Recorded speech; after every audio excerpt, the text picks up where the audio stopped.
This actually came from an unlikely source. It came out of a study by a think tank called the Economic Innovation Group in 2015. This was started by Sean Parker, who's a billionaire, made a lot of money with Facebook. And he decided he wanted to look into the idea of how do we solve problems with long-term poverty and low growth areas around the country, where just some areas of cities and rural areas just weren't creating jobs. And of course, there are many of these everywhere. And so he came up with some ideas of trying to attract capital to those areas and how we could do it. Now, as I mentioned earlier in the last session, there's an estimated $6.1 trillion that America, individuals and companies own in unrealized capital profits. In other words, that's how much they might own in whether it's stock, real estate, whatever it might be that they're holding on to, haven't cashed in, but if they were to cash it in, they have to pay tax on it. That's a lot of money. Those are numbers that rival, the federal government numbers. There's a lot of potential, and so the question is, how do we get people who own that kind of capital that's deployed in one particular way now, how do we get them to take it out of where it's currently invested, redeploy it into an area that has not seen the kind of growth, and to try to turn things around, create jobs for the underserved areas that were the target of this? Well, Senator Tim Scott of South Carolina, who's on the Finance Committee, was an original sponsor of this legislation. And as you may know, there are hundreds and hundreds of tax bills introduced in the House and the Senate every 2 years. And very few of them ever see the light of day again. They're great ideas maybe, but they just never get the core support they need to really get up and start moving to become legislation. But he is a very energetic individual. This particular provision had bipartisan support.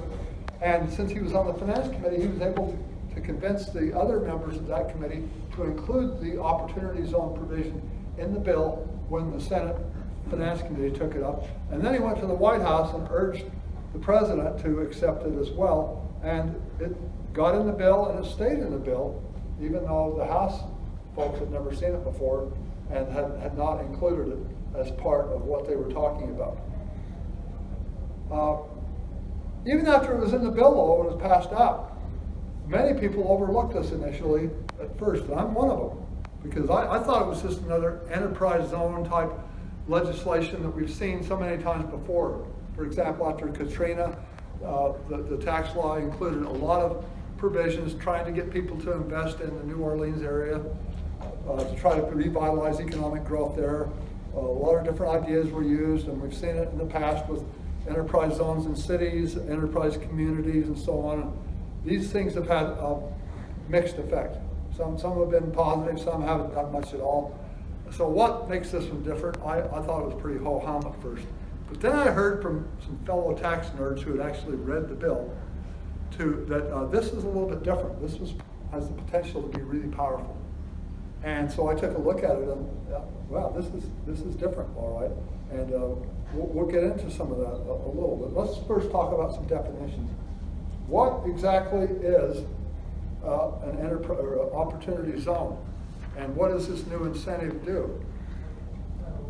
Well, first off, an opportunity zone is a census tract that has been designated by governors of the states and the territories of the United States to be worthy of this kind of investment. In other words, these have had problems growing, having economic growth, having very high poverty, very high unemployment, and the states were given the challenge to designate a certain number of these that the funds from this program would go and be directed to.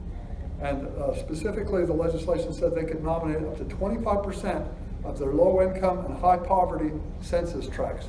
So that each governor had a list of what those were, and they chose the 25% that they thought were the most worthy of this program. And that was done back in March of this year, and the IRS and Treasury designated those and put them forward, and we have this map here that shows where they are. There are about 8,700 of these altogether, and you see that they're in every state. very hard to tell in some states, and I'll show you the Oklahoma map in a moment. But the bigger ones, of course, just mean that they're probably counties, and very few people live there. The smaller ones could have a lot more people than some of the bigger ones. But this just gives you an idea of where they're located. I'll also mention that the entire island of Puerto Rico has been designated as an investment opportunity zone. So any investment anywhere in Puerto Rico will qualify for what we're talking about.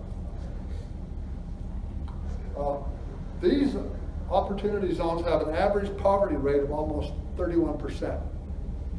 And the minimum necessary for consideration was 20. So you can see the governor's picked out those that have the worst. Family income in the zone is only 59% of the median average of the area in which they're located. Not the overall average, but in the area they're located. And that necessary standard was 80%. About 35 million people altogether live in these zones. And about 3/4 of the zones are in metropolitan areas, but they're evenly split between urban and rural zip codes. So there's plenty between both urban and rural. Now this is what the Oklahoma map looks like for federal. Now Oklahoma has also designated some state opportunity zones, and I'm a little confused as to whether and why the Oklahoma state level zones are different. So I don't have any real information about how it works at the state level, but at the federal level, these are the opportunity zones. Now you folks will all know these areas and understand where they are and what they mean much better than I do, but you can see there are some pretty close to here, and you have some in the more rural parts of the state as well, but there are 117 of these out there as well. Well, let's talk about what the qualifications are, and of course feel free to interrupt me with questions that you might have as we go, since we're a pretty small group here. Let's talk about the qualifications that we have here. We have to understand a couple of definitions. We have the concept of an opportunity fund. That's the investment vehicle that creates this opportunity. It's simply a corporation or a partnership that's organized for investing in an opportunity zone property. And it has to hold 90% of its assets in that zone. You can have a small amount somewhere else, but 90% of the assets of this fund have to be within the opportunity zone. What is qualified opportunity zone property? It can be stock, or it can be a partnership interest in other businesses that qualify within the opportunity zone, or it can be what's known as opportunity zone property itself. This is tangible business property used in an opportunity zone business and purchased after 2017 and either new or substantially improved by the fund. Now let me say that again. It has to be purchased this year or after, and it has to be new to the zone, or it has to be substantially improved by the fund. Existing real estate, for example, can qualify, but it has to be substantially improved from its original condition. Now, what does substantially improved mean when it comes to real estate? We don't have final definitions from the Treasury yet, but the legislation itself says the substantial improvement means you put at least as much in improving the property that you did in buying it. So if you happen to buy a commercial building in an enterprise zone and paid $100,000 for it, you'd have to spend at least $100,001 in fixing it up, substantially improving it to make it qualify for this designation. The qualified opportunity zone business is merely one where substantially all the tangible property is in such property.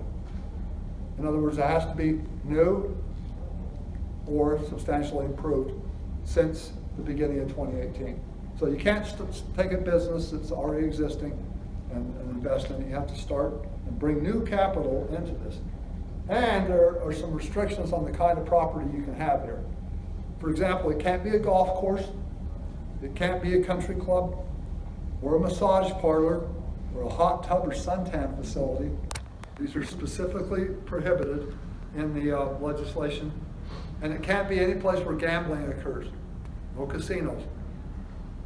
And it can't be a store whose principal business is the sale of alcoholic beverages, for consumption off the premises. It can be a restaurant, it can be a bar, if it's designed to have the alcohol consumed on the premises, but it can't be a liquor store. Apparently, the architects of the bill probably decided that there are enough of those types of businesses already in those types of areas, and they didn't want any more of them. At least that's how I read it. And at least half the income of the business has to come from the active conduct of the business in the zone. So those are the restrictions. But other than that, it's wide open for what you might want to invest in. And that's the beauty of it, is that it'll be not the government deciding, but it'll be private capital deciding what might happen.